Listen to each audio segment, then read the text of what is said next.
Hello বন্ধুরা, নমস্কার। আমি রূপা আরও একবার তোমাদের সকলকে জানাই অনেক অনেক স্বাগত। তো বন্ধুরা দেখো, এত সুন্দর একটি পাটিয়ালা প্যান্টের একদম সূত্রসহ কাটিং ও সেলাই দুটোই আজকের ভিডিওতে দেখাবো। তো সূত্রসহ খাতায় কলমে যদি শিখতে চাও তাহলে কিন্তু সেটার একটা ভিডিও আমি অলরেডি দিয়ে দিয়েছি, তোমরা এখনও দেখে না থাকলে দেখে নিও। তো আমি এখানে কিন্তু 2.5 মিটার সিট নিয়েছি। তোমরা যদি একটু বেশি কুচির করতে চাও তো 3 থেকে 3.5 মিটার কাপড় নিয়ে নেবে। তো গোটা কাপড়টাকে খুলে প্রথমে কিন্তু আমি 4 ভাঁজ করে নেব। পাটিয়ালা প্যান্টের ক্ষেত্রে ঘের যত বেশি হয় ততই কিন্তু দেখতে বেশি ভালো লাগে। তো সেক্ষেত্রে আমরা পুরো ঘেরের জন্য কিন্তু কাপড়টাই নিয়ে নেব। তো প্রথমত কাটিং করতে গেলে তোমাদের এখানে কিন্তু বেল্টের মাপের প্রয়োজন হবে। তো আমি এখানে লিখে দিয়েছি, তোমরা এটা কিন্তু লিখে নেবে। 38 ইঞ্চি লম্বার জন্য 6 থেকে 6.5 ইঞ্চি বেল্ট নিতে হবে। 39 থেকে 40 ইঞ্চি লম্বার জন্য 6 থেকে 7 ইঞ্চি বেল্ট নিতে হবে। আর 41 ইঞ্চি লম্বার ওপরে যদি হয় 7 থেকে 7.5 ইঞ্চি বেল্টের মাপ নিতে হবে। তো আমার এখানে টোটাল লম্বা কিন্তু রয়েছে 36, তো 38-এর ওপরে। তো সেই জন্য কিন্তু আমি এখানে 6.5 ইঞ্চি বেল্টটা নিয়ে নিয়েছি। তোমরা তোমাদের মাপ অনুযায়ী কিন্তু নিয়ে নেবে। তো এবার সেই 6.5 ইঞ্চিটা আমাদেরকে এখানে ফাঁকা জায়গায় কিন্তু ধরতে হবে। ঠিক আছে, যার যা মাপ আসবে সেই মাপটা ওই ফাঁকা জায়গাতে রেখে টোটাল যে লম্বার ঝুলের মাপটা আসছে তার সাথে আরও 2 ইঞ্চি বা 3 ইঞ্চি তোমরা এখানে যোগ করে টোটাল মাপটা নিয়ে নেবে। ঠিক আছে, এখানে টোটাল আছে ঝুল 36, তার সাথে আরও 2 ইঞ্চি যোগ করলে কিন্তু 38 ইঞ্চি টোটাল ঝুলে আমরা এই যে দাগটা দিয়ে দিলাম, ওই বরাবর দাগটা টেনে নিলাম। এবার যেহেতু পাটিয়ালা টোটাল ঘেরটাই কিন্তু আমরা এখানে নিয়ে নেব। নিচে আমরা 2 ইঞ্চি প্লাস করেছি পেপার পেস্টিংয়ের জন্য, আর ওপরে চলে যাবে 1/2 ইঞ্চি। তো তারপরের মাপ নিয়ে নেব কিন্তু এখানে পায়ের মোহরির মাপ। তো পায়ের মোহরির মাপ কিন্তু মিডিয়াম সাইজের জন্য 11.5 থেকে 12 ইঞ্চি হয়ে থাকে, আর একটু বয়স্কর জন্য কিন্তু 13 থেকে 14 ইঞ্চি মাপ হয়ে থাকে। তো এখানে আমি কিন্তু 12 ইঞ্চির মাপ নিয়ে নিচ্ছি 6, আর তার সাথে 1.5 ইঞ্চি এক্সট্রা। 1.5 ইঞ্চি এক্সট্রা সব সাইজের জন্যই তোমাদেরকে নিতে হবে। ঠিক আছে, তো তোমরা চাইলে এখানে কাস্টমারের মাপ যেরকম দিতে চায় সেটাও তোমরা রাখতে পারো। তো এরপরে এখানে আমাদের কিন্তু একটা হাইয়ের মাপের প্রয়োজন হবে। হাইয়ের মাপটা হচ্ছে তোমাদের টোটাল যে লম্বাটা আসবে তাকে 3 ভাগ করতে হবে। সরাসরি 3 দিয়ে ভাগ করে দাও, তাহলে 36 ইঞ্চিকে যদি 3 দিয়ে ভাগ করি তাহলে আসছে কিন্তু আমার 12 ইঞ্চি। তো সেই ফাঁকা কিন্তু 6.5টাকে আমরা ওপরেই রেখে দেব। রেখে এই যে ভাগ করে 1 ভাগ পেলাম, 12 ইঞ্চি পেলাম, তার সাথে কিন্তু আরও আমরা এখানে 2 ইঞ্চি প্লাস করব। 2 ইঞ্চি কখন প্লাস করব? 38 ইঞ্চির ওপরে যখন হয়ে যাবে ঝুলের মাপ তখন 2 ইঞ্চি প্লাস করব, আর 38 ইঞ্চির নিচে যখন থাকবে মাপ তখন 1 ইঞ্চি প্লাস করলেই হবে। তাহলে 12 ইঞ্চির সাথে 2 ইঞ্চি প্লাস করলে আমাদের কিন্তু 14 ইঞ্চি বরাবর এই যে দাগ টেনে দিলাম। ঠিক আছে, এই বরাবর সোজা কিন্তু এইভাবে দাগটাকে টেনে নেব স্ট্রেট করে। ঠিক আছে, টানা কমপ্লিট হয়ে গেল। এবার দেখো আমরা নিচের যে মোহরির মাপটা পেয়েছি সেটার সাথে কিন্তু ওপরের এই দাগটাকে এইভাবে কিন্তু মিলিয়ে দেব। ঠিক আছে, প্রথমে কিন্তু সোজা করেই তোমরা এইভাবে মিলিয়ে দেবে। এবার দেখো আমি কিন্তু এখানে একটু রাউন্ড করে দেব, কেন কি এখানে যে কাপড়ের যে ঘোঁচটা আসবে সেটা দেখতে কিন্তু বাজে লাগে, যার কারণে আমি এরকম হালকা হাতে কিন্তু রাউন্ড করে একটু কাটিংটা করে নিচ্ছি, এটাতে ফিটিংসটা ভালো আসবে। তোমরা এই যে পুরো দাগের যে মিডিল পয়েন্ট এখানে মোটামুটি 1 থেকে 1.5 ইঞ্চি একটা পয়েন্ট করে, নিচে একই থাকবে ওপরেও একই থাকবে, শুধু মিডিলটা একটু রাউন্ড হয়ে মিশে যাবে যেভাবে আমি দাগ দিলাম। এবার দেখো আমি কাটিংটা করে নিচ্ছি। তো বন্ধুরা, তোমাদের যদি এই অবধি বুঝতে কোনো রকম কোনো সমস্যা হয় তোমরা কিন্তু অবশ্যই আমাকে কমেন্ট বক্সে জানাতে পারো, আমি কিন্তু তোমাদের কোশ্চেনের অ্যান্সার দিয়ে দেব। আরও ভালোভাবে যদি এটা একদম খাতায় কলমে বুঝতে চাও তাহলে কিন্তু তোমাদের আমার এর আগের ভিডিওটা একটু দেখে নিতে হবে। আমি অবশ্যই তোমাদের এন্ড স্ক্রিনে লাস্টে আমি এটা ভিডিওটা দিয়ে দেব। তো এক্সট্রা এই কাপড়টা থেকে আমরা বেল্ট বের করব। এবার একটা কথা বলে রাখি, কোমরের যে মাপ হবে তার সাথে কিন্তু আমরা যারা একটু ফিটিংস চায় 4 ইঞ্চি যোগ করব, আর যারা একটু লুজ চায় তাদের কিন্তু 6 ইঞ্চি যোগ করে নেব। তো এবার দেখো কোমরের মাপ কিন্তু আমাদের 40 আছে, তার সাথে 4 ইঞ্চি যোগ করলে কিন্তু আমাদের টোটাল 44 ইঞ্চি হয়ে যাচ্ছে। তো এবার আমাদের বেল্টের যে লম্বার মাপটা সেটা নেব। তো এতক্ষণ যে আমরা 6.5 ইঞ্চিটা ওপরে রেখে রেখে ফাঁকা জায়গায় ধরে রেখে আসছিলাম, সেই 6.5 ইঞ্চির সাথে কিন্তু আমরা বেল্টের জন্য 2 ইঞ্চি যোগ করে দেব। তাহলে 6.5 ইঞ্চির সাথে আরও 2 ইঞ্চি যোগ করলে হচ্ছে 8.5 ইঞ্চি আমাদের টোটাল লম্বাটা আসছে। তো এখানে আমরা কিন্তু 8.5 ইঞ্চি লম্বাই এখানে দাগ দিয়ে দেব। 2 ইঞ্চিটা আমরা কেন প্লাস করলাম, ওপরে কিন্তু আমাদের একটা ফিতে ভরার জন্য একটা ঘাট হবে, আর 1/2 ইঞ্চি নিচে সেলাইয়ে ঢুকে যাবে, সেই কারণে কিন্তু আমরা এখানে 2 ইঞ্চি যোগ করেছি।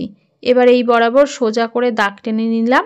বডির মাপ অনুযায়ী যদি তোমরা কাটিংটা ঠিকঠাক করো তাহলে কিন্তু পারফেক্ট ফিটিংস আসবে।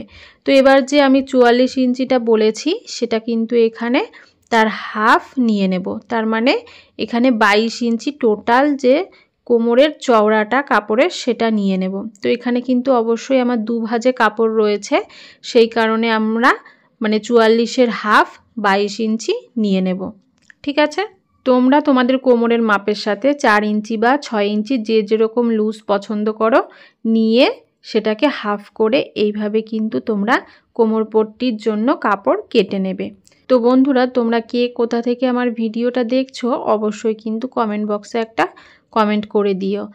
আর একদম প্রথম থেকে সেলাই শিখতে চাইলে আমার চ্যানেলটিতে কিন্তু একদম প্রথম থেকে কিভাবে সেলাই শিখতে পারবে সে সম্বন্ধে সমস্ত ভিডিও রয়েছে, তোমরা চাইলে সেখানে গিয়ে দেখে শিখে নিতে পারো। তো দেখো আমার কাটিংটা কিন্তু কমপ্লিট হয়ে গেছে। এবার আমরা কিন্তু চলে যাব সেলাই করতে। তো চলো সেলাইটা কিভাবে করে নিচ্ছি দেখে নাও। তো মেশিনে বসে গেছি। এখানে কিন্তু আমরা প্রথমে কোমর পট্টিটাকে রেডি করব। তো তার জন্য এখানে দেখো পুরো কাপড়টাকে নিয়ে নিয়েছি, আর কাপড়টাকে সুন্দর করে এইভাবে একটার উপর আরেকটা রেখে ওপরে মোটামুটি কিন্তু 1 ইঞ্চি মতো এরকম সেলাই করব। মাঝখানে একটু ফাঁকা রেখে আবার নিচটাতেও কিন্তু আমরা এইভাবে সেলাই করব, কেন কি আমরা এখানে ঘাট করব, যার কারণে এইভাবে কিন্তু একটু ফাঁকা রেখে দেব।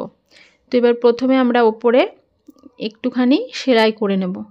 তো এই সেলাইটা তোমরা একটুখানি গিট মতো দিয়ে নেবে, তাহলে তোমাদের সেলাইটা খুলে যাওয়ার ভয় থাকবে না। এবার এখানটায় কিছুটা অংশ ফাঁকা রেখে তারপর আবার নিচে কিন্তু এরকম সেলাই দিয়ে নিতে হবে। তো ঘাট বানানোর অনেক রকম পদ্ধতি কিন্তু থাকে, আমার কাছে এটা বেশি সহজ মনে হয়, তাই আমি এইভাবেই করি। তো আমি যে এখানে ফাঁকাটা রেখেছিলাম, এখানে যে এক্সট্রা সুতোটা আছে সেটাকে কেটে নিলাম। এই যে দেখতে পাচ্ছ এখানটায় যে ফাঁকাটা রেখেছি, এবার এটাকে কিন্তু এরকম একটু সেলাই করে প্রথমে আমরা এটা বসিয়ে নেব।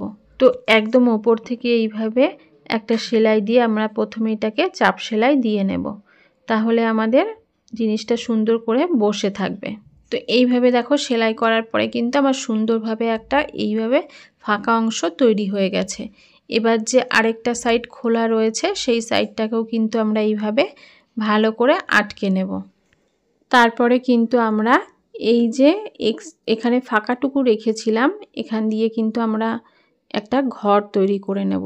ওপরেরটা এরকম 2 সুত মতো মুড়ে তারপরে আমরা মোটামুটি 1 ইঞ্চি মতন এখানে কিন্তু গ্যাপ রেখে তারপরে আমরা সেলাইটা করব। তাহলে আমাদের কিন্তু এখানে একটা ফিতে ভরার ঘর তৈরি হয়ে যাবে।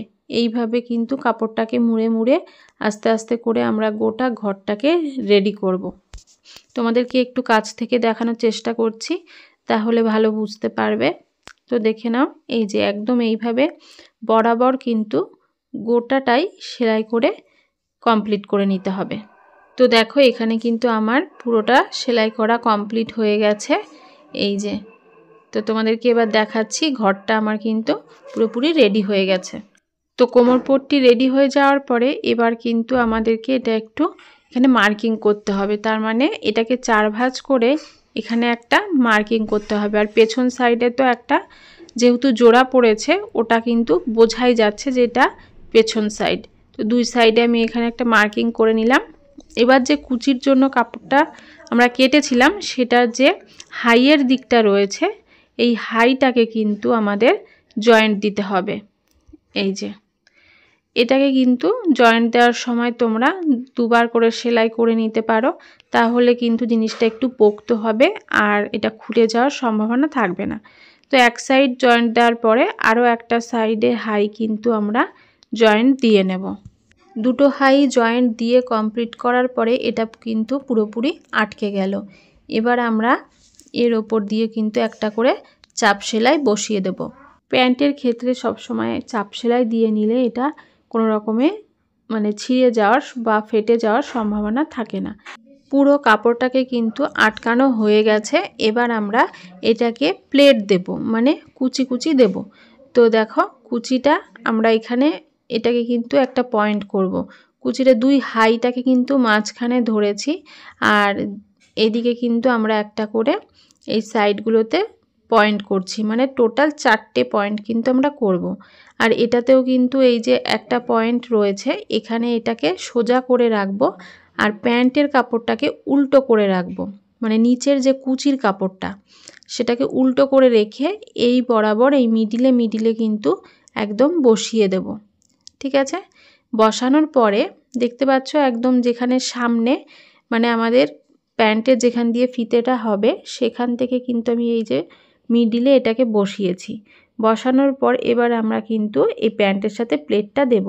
ওপরের কোমরপট্টিটা যে 4 ভাগ করেছি এই 1 ভাগের সাথে আর এই কুচির 1 ভাগ এটুকু কিন্তু আমরা জয়েন্ট দেব, তাহলে কিন্তু আমাদের কোনো রকম বুঝতে অসুবিধে হবে না। এই জন্য আমরা কিন্তু কুচিটাকেও 4 ভাগ করে নিয়েছি আর কোমরপট্টিটাকেও 4 ভাগ করে নিয়েছি। তো এইভাবে কিন্তু প্লেটগুলো আমরা মোটামুটি 1 ইঞ্চির মতো এরকম প্লেটগুলো দিয়ে নেব। তো তোমরা চাইলে এখানে কিন্তু পিন ব্যবহার করে আগে থেকেই কুচিগুলোকে রেডি করে তারপরে তোমরা দিতে পারো। এখানে যেহেতু আমার করার একটু অভ্যাস রয়েছে সেই কারণে আমার অসুবিধে হচ্ছে না। যাদের নতুন হাত তাদের কিন্তু একটু সমস্যা হতে পারে। তো আস্তে আস্তে করলে কিন্তু তোমরাও পেরে যাবে। তো এইভাবে কিন্তু প্লেটগুলো আমি দিয়ে দিচ্ছি। দেখতে পাচ্ছ একদম গা ঘেঁষে না, একটু মানে সামান্য একটু ডিস্টেন্স রেখে কিন্তু আমি কুচিগুলোকে দিচ্ছি। তো এইভাবে একদিক থেকে দিয়ে এসে আমরা কিন্তু এটা একদম পেছন দিকে চলে যাব। এখানে চাইলে তোমরা কিন্তু কাপড় মানে পট্টি অ্যাড করা যেত, সেখানে আরেকটু কুচি বেশি হতো, কিন্তু আমি এখানে মানে এক্সট্রা কাপড় পট্টি লাগাইনি। তো এখানে দেখতে পাচ্ছ কাটিংয়ের কাপড়টুকু যেটুকু এসছে এই যে বরাবর সেই বরাবর কিন্তু আমরা চলে এসেছি। তো আমি কিন্তু এখানে আর কুচি করব না, এবার সোজা একদম সেলাই দিয়ে চলে আসব। এবার একদম পেছনে চলে যাচ্ছি। পেছনেও মোটামুটি কিন্তু এরকম কুচি দিয়ে মোটামুটি এতটা জায়গা মতোই আসবে, সেই কারণে কিন্তু আমি এখান থেকে আবার কুচিটা শুরু করছি। তো এইভাবে কিন্তু ঠিক একইভাবে প্লেট দিয়ে আমরা পেছন সাইডেও এই যে কুচিটা দিয়ে দিচ্ছি। এইভাবেই একদিক থেকে শুরু করে কুচি দিয়ে রাউন্ড করে ঘুরিয়ে আরেক দিকে চলে যাব। কুচির প্লেটগুলো কিন্তু মানে এরকম এক সাইডের কুচির প্লেট মুখোমুখি থাকলে কুচি কিন্তু দেখতে সুন্দর লাগে। তো এই যে মিডিল পয়েন্টটা দেখতে পাচ্ছ এইখানটায় কিন্তু ঠিক আমি যেইভাবে কুচিগুলো দিয়ে আসছি আরেক সাইডে কিন্তু তোমরা মুখোমুখি মানে একটা সামনাসামনি থাকলে যেরকম প্লেট হয় সেরকমভাবে কিন্তু তোমাদের প্লেটগুলো করতে হবে। তো দেখো এইভাবে কিন্তু প্লেট দেওয়ার পরে আমরা যে আরেকটা সাইডে আসব কিভাবে প্লেটগুলোকে মুখোমুখি দেব এটা একটু দেখে নাও। তো এই যে পুরো মিডিলটাকে এসে আমরা এই পার্টটাকে একটু টেনে নিলাম। তোমাদের এটা সেলাইয়ের সময় ধ্যানে রাখতে হবে যে যেন অন্য কাপড়ের সাথে জয়েন্ট না হয়ে যায়। এই যে এইভাবে তো একদিক থেকে সেলাই করে এসে আমরা কিন্তু এই যে উল্টো দিকে এরকম মুখোমুখি কুচির মানে আমনের সামনে থাকবে, মানে এই কুচির প্লেটটা এইভাবে মুখোমুখি রেখে এবার কিন্তু গোটাটা আমরা এইভাবে সেলাই করে চলে যাব। তো দেখো পুরোটা কিন্তু আমাদের সেলাই করা কমপ্লিট হয়ে গেছে। এবার যে কাপড়টা রয়েছে এই যে জয়েন্ট দেওয়ার পরে এখানে এই যে কাপড়টা এখানে ওপরের দিকে রেখে এখানে আরেকটা চাপ সেলাই আমরা দিয়ে দেব। এই কাপড়টাকে ওপরের দিকে এভাবে রেখে এখানে একটা চাপ সেলাই দিয়ে দেব। এতে করে আমাদের প্যান্টটা কিন্তু পোক্ত হয়ে যাবে আর এখানে কোনো কুচি খুলে যাওয়ার সম্ভাবনা থাকবে না। এবার প্যান্টটাকে পুরো উল্টো করে নিতে হবে। উল্টো করে নিয়ে পেপার পেস্টিং লাগাতে হবে। তো এখানে অনেকে ইস্ত্রি করে লাগায়, আমি এখানে কিন্তু সেলাই করেই আটকে নেব। ইস্ত্রির আর কোনো ঝামেলা এখানে থাকবে না, কাজটা একই হবে। তো এখানে আমি মাপ করে প্রথমে কেটে নিলাম আর এখানে দেখো 2 সুত মতো কিন্তু এরকম করে প্রথমে এটার সাথে একদম গা বরাবর ধরে প্রথমে আটকে নেব। তো দেখো এইভাবে করলে কিন্তু তোমাদের একদম নিচের যে ফিনিশিংটা খুব সুন্দর আসবে। তো এবার আটকানো হয়ে গেলে একটা ফোল্ড করে নিতে হবে। ফোল্ড করে নিয়ে এবার কিন্তু আরও একটা সেলাই আমরা দিয়ে দেব। এখানে কিন্তু অনেকে প্যান্টে ডিজাইনও করে থাকে, আমি একদম নতুনদের জন্য দেখাচ্ছি, যার কারণে আমি কিন্তু সোজা করে 4টে সেলাই এখানে করে দেব। তোমরা নিজেরাই দেখতে পাচ্ছ কতটা সুন্দরভাবে কিন্তু সোজা ও উল্টো দিকটা দেখা যাচ্ছে এখানে। তো আমি আরও একটা ভিডিওতে এখানে কিন্তু মানে বেঁকিয়ে বেঁকিয়ে যে সাপের মতো ডিজাইনটা হয় সেটাও কিন্তু করে দেখিয়েছি। এখানে আমি একদম সোজা 4টে সেলাইয়ের দেখালাম, তোমরা এইভাবেও করতে পারো। তো দেখো কতটা সুন্দর ফিনিশিংটা চলে এসছে এখানে। এবার সেমভাবে আরও একটা পাও কিন্তু করে নিয়েছি, সেটা আর দেখালাম না। তো এখানে এবার আমাদেরকে এটা উল্টে নিতে হবে। উল্টে নিয়ে কিন্তু একদম যে মোহরির মাপটা রয়েছে সেই মাপ বরাবর এখানে দাগ কেটে নিতে হবে। তো মোটামুটি আমি কিন্তু এখানে 13 ইঞ্চি রাখবো 6.5। তো এখানে 6.5 মার্কিং করে এইভাবে কিন্তু আমি সেলাই করে প্যান্টের নিচ থেকে একদম ওপরের দিকে উঠে আসব। তো এইভাবে মোটামুটি 1 ইঞ্চি মতো রেখে সাইডে কাপড় তোমরা সেলাই করে ওপরের দিকে উঠে আসবে। এখান থেকে সুইটা ঢুকিয়ে আবার ওপরে উঠিয়ে কিন্তু ঘুরিয়ে আমাদের এই আরেক পায়ের দিকে নিচের দিকে নেমে যেতে হবে। তো এখানেও নামার আগে আমাদের মার্কিংটা অবশ্যই করে নিতে হবে, তাহলে তোমাদের সুবিধা হবে। তো এই বরাবর কিন্তু আমরা এই যে ওপর থেকে নিচের দিকে নেমে যাব। এখানে কিন্তু কাটিং ও সেলাই দুটোর যেহেতু একসাথে ভিডিওটা দিয়েছি, সেই কারণে ভিডিওটা অনেকটা বড় হয়ে গেছে। কিন্তু আমি যেহেতু চাই তোমরা একটা ভিডিও থেকে সমস্তটা শিখে নিজেরাই করতে পারো, যার কারণে একটু ডিটেলসে তোমাদেরকে বুঝিয়েছি, সেই কারণে ভিডিওটা একটু বড় হয়েছে। একটু তোমরা কিন্তু ভিডিওটা মনোযোগ সহকারে যদি দেখো তোমরা নিজেরাই কিন্তু শিখে যাবে। তো দেখো এখানে যেহেতু কাপড়টা পায়ে লাগবে, এখানে দুটো চাপ সেলাই দিয়ে পুরোপুরি আটকে নিয়েছি। এবার আমি প্যান্টটাকে কিন্তু একটা দড়ি আমার কাছে রেডি করাই ছিল, সেটাকে ভরে প্যান্টটা পুরো রেডি করে নিয়েছি। ভিডিওটা কেমন লাগলো জানিও। ভিডিওটা দেখে যদি ভালো লেগে থাকে অবশ্যই একটা লাইক, কমেন্ট, সাবস্ক্রাইব করে পাশে থেকো। দেখা হচ্ছে পরের ভিডিওতে। টাটা বন্ধু।